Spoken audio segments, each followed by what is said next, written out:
Welcome, guys. In this video, I want to talk a little bit about spirituality. And when a lot of people hear spirituality, they kind of like have this debate whether they are spiritual or not spiritual.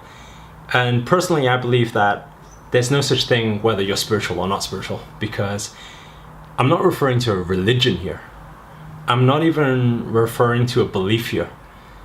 I think one thing that we can all agree on is that we are kind of all here in the spirit, right? We are all here. And, some people think, this like crazy stuff, I don't know what you're talking about. I don't think it's so crazy, because if you just think about it, some people can refer to this stuff as, they can refer it to as God. Some people can refer it to as the universe, or some of you may even refer it to as, science, the Big Bang. What created us? Some people say God, some people say Buddha, some people say the Big Bang, but that's cool. But understand one thing that we just all have in common is that we all have to agree that there was something so great out there.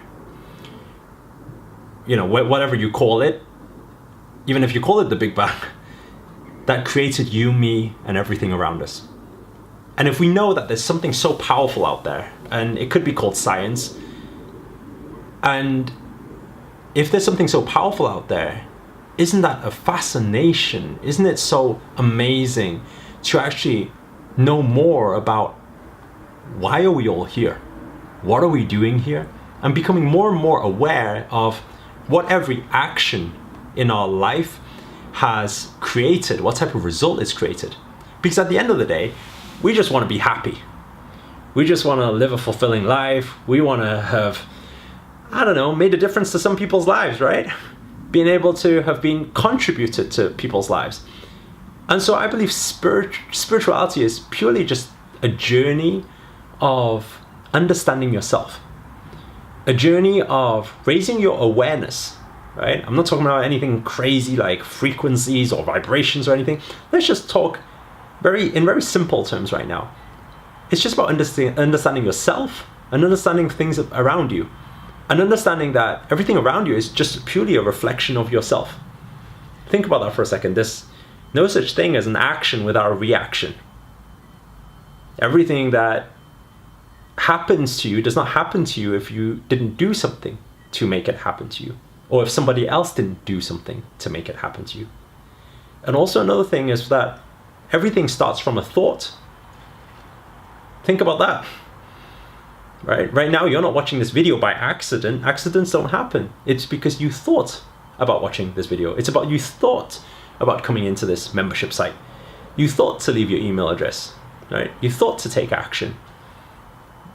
Everything starts from a thought. The clothing you're wearing, the t-shirt you're wearing, the jumper you're wearing, the trousers you're wearing, right?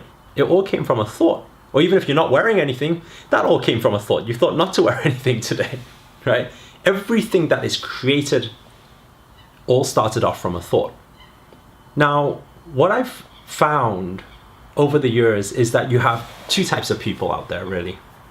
The first type are the non-spiritual people. They're like, nah, I don't believe in that stuff. Like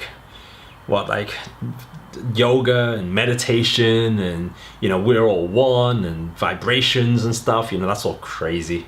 And, I'm a logical minded person. And what's really interesting is that logical minded person, if you were to ask them, you say, hey, most of your decisions that you make, is it a logical decision or is it based on gut feeling? And I can almost be certain most people make decisions based on a gut feeling, not on logic.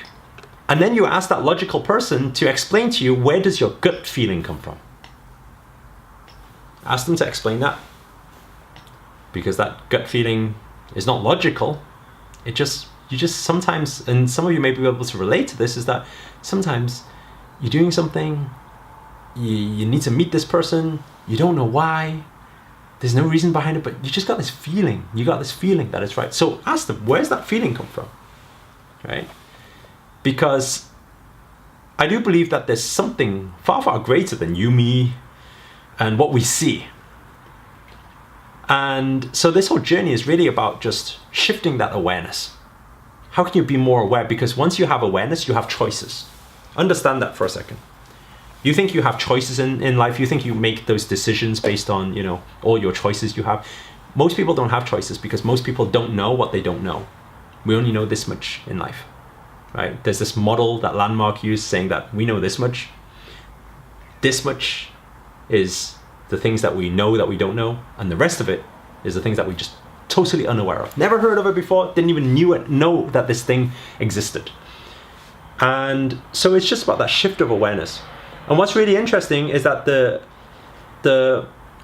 doers, not the human beings, they're not being most of the time, they're doing things, they're chasing one goal after another, and they keep chasing and chasing and chasing to come to the end of their lives, and the last thing they think is not, I wish I had chased more, or I wish I had, chased for another dream or goal. But in fact, what they think is, why did I not just live? Why did I not just contribute? Why did I not just be kind? That's what I believe spirituality is about.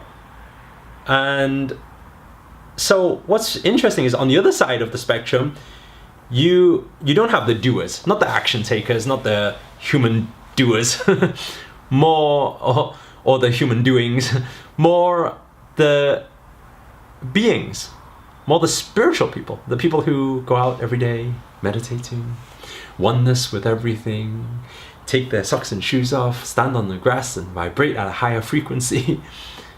And some of you may think that sounds totally crazy. To those of you who are the crazy ones, will think that sounds absolutely normal. But what's interesting is this. Over the years, I've had so many of that category who have been approaching me and saying, Eric, teach me some stuff about business. They've been intrigued by business, wealth.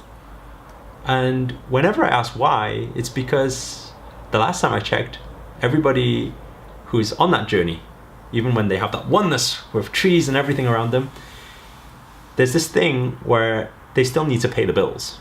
They still need to pay rent. They don't get free rent. They don't live for free. And they still need to eat. Some people will argue and say that, Eric, I understand this money stuff, but money isn't that important. I always say to people like that, I say, if money isn't important, do one thing for me. Go to www.hgiving.com. Right, that's our organization out in Kenya, where we help hundreds of orphan children and provide education and home to them. Those of you who think that money is not important, you're too spiritual for money, then go to hgiving.com.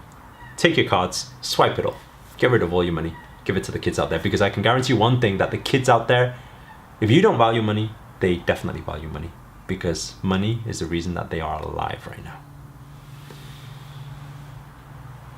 Whenever I say money is important, I never think that it's more important over health, more important over being, balance, relationships.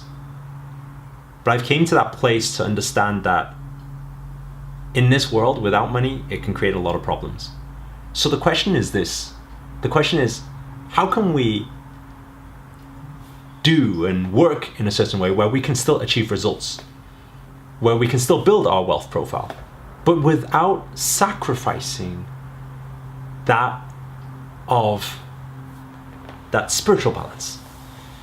Being able to also enjoy life and be in those moments and always live in these moments, because then everything's beautiful. And that gives us the happiness advantage.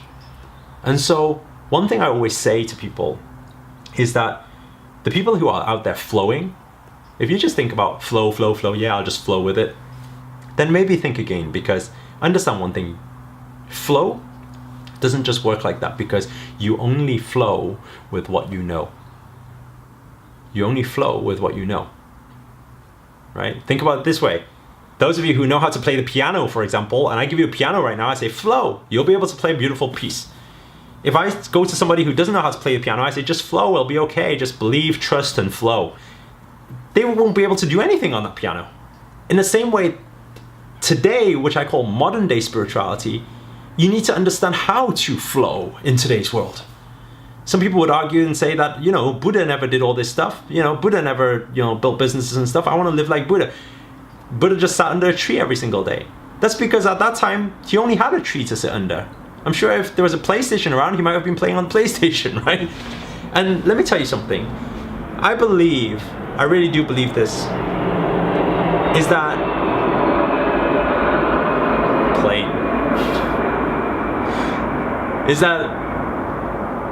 every great leader out there, every great philanthropist out there, every great even spiritual leader out there, if they were here in today's world, they would be kick-ass entrepreneurs. You heard that, right? And why do I say that without any disrespect? And I say that because what they do is purely what entrepreneurs do, what great entrepreneurs do. Great entrepreneurs, they are just out there to add value and serve, help people. It's the exchange of value. In today's world, we use the currency, that's all. And so understand, it's okay. It's okay to live in comfort. And I had to come to some balance before I started to understand that actually, it's okay. We can have both worlds. So how can you have the spirituality world where you're being and enjoying life? And how can you have the wealth at the same time? I believe in this, and I always say, and you know, this is my famous quote where I say, master the form and flow with the formless. Master the form and flow with the formless. What does that mean? It means, yes, what you need to do, I believe, is you master the form. Learn the strategies. Make use of this hub. Learn all the strategies. Master it. Practice it. Use hard work to learn this stuff and keep practicing it. When you practice it for a while, what will happen is it will log from your conscious mind into that subconscious mind. Once it's in your subconscious mind, then you access what we call flow. And you can just flow with it. It's like today, I can ride a bike just without thinking about riding a bike. It's just like today, a lot of you can drive cars without thinking about driving the car. You don't think about clutch, accelerator, you don't think about any of these things, but you do it. You get from A to B by doing that. And you can do that in business, you can do that in wealth, you can do that with sales, you can do that with public speaking, you can do that with every area of your life.